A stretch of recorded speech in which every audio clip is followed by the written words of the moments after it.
Team Honda rider Steve Hislop is renowned as the fastest ever rider round the fearsome Isle of Man TT course. His lap record more than 122 miles an hour. But how did the wide open spaces of Daytona compare with the stone walls and hedgerows of the island? Let's take a Daytona lap with Steve and find out.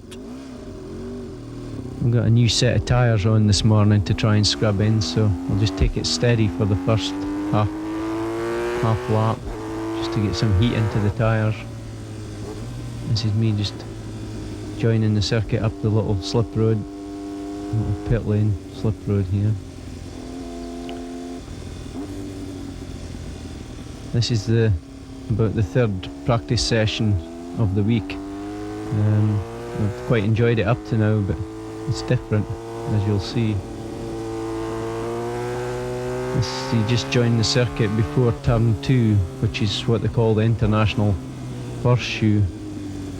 It's a very tight hairpin first gear, just a bit steady. Early in the morning there's such a lot of moisture on the track from the overnight condensation.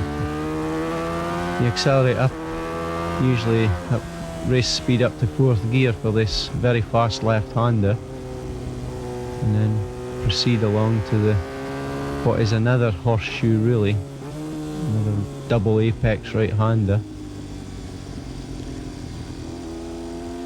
Steady around here, and then a little short blast up to the left-hander, which have actually tightened up this year a little bit by fitting in a barrier on the inside. You'll just catch sight of that there, that's it. And then we start to climb onto the bank.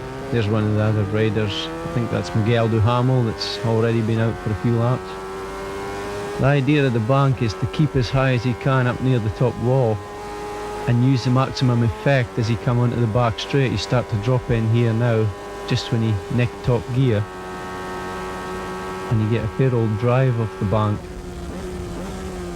And you approach a little chicane at the back here, which it's quite deceiving to approach speed-wise because you've been travelling so fast, and to come back to something like a 3rd gear corner, it's quite different to judge your speed.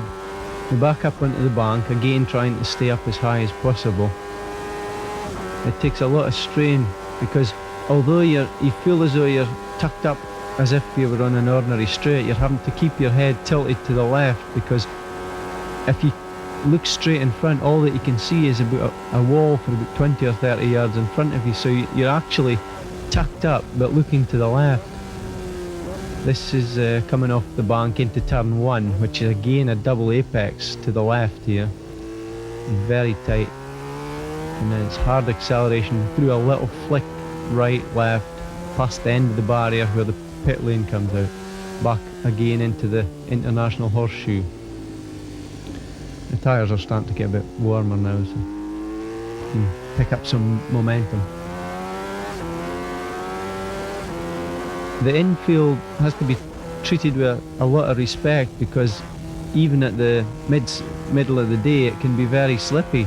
It seems to have a very shiny surface, oily to a certain extent.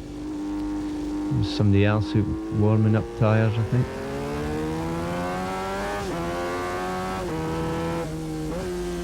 This corner can really catch you out if you come in too quick. You just peel the bike in and you feel the back end just starting to slide out.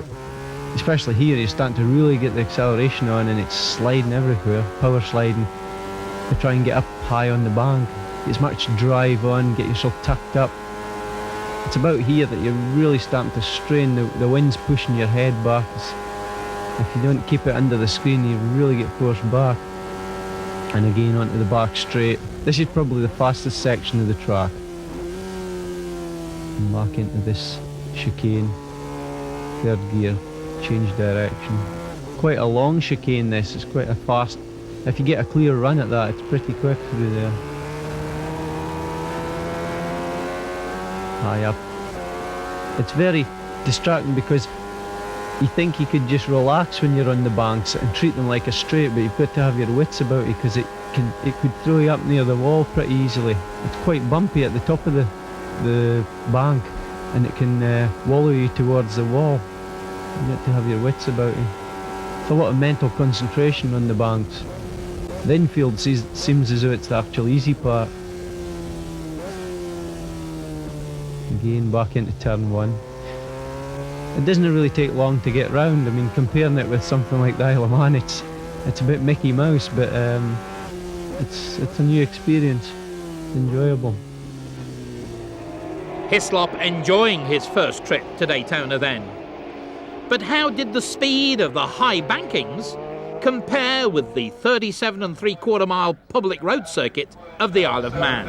We're almost pulling Isle of Man gearing. It's just about a tooth more on the back end, so it's pretty high gearing.